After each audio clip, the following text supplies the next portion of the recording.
ცენტრალურმა საარჩევნო კომისიამ 2025 წლის 4 ოქტომბრის თვითმმართველობის ორგანოთა არჩევნები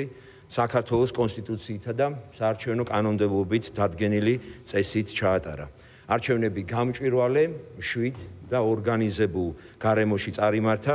კანონით განსაზღვრული ყველა ეტაპის დაცვით. ახალი მოწვევის საკრებულო დაკომპლექტდა 50 წევრით, მათ შორის 25 პროპორციული, 25 მაჟორიტარული საარჩევნო სისტემით არჩეული წარმომადგენლებით,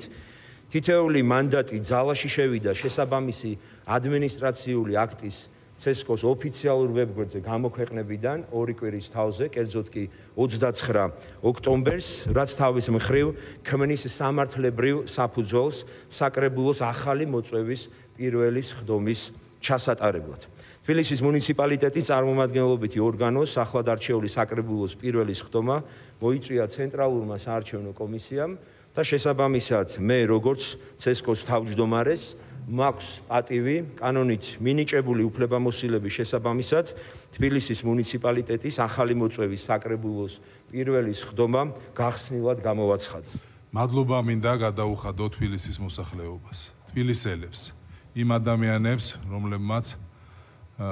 დაიჯერეს და დღესაც ჯერათ ჩვენი პოლიტიკური ძალის მოვიდნენ 4 ოქტომბერს არჩევნებზე და გამოგვიცხადეს ნდობა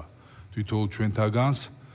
და ჩვენ დაგვაკისეს ეს დიდი პასუხისგებლობა, იმიტომ რომ იყო დედაქალაქის საკრებულოს წევრი თავად არის ძალიან დიდი პასუხისგებლობა, მაგრამ ორმაგი პასუხისგებლობა უკვე რომ გახდე საკრებულოს თავმჯდომარე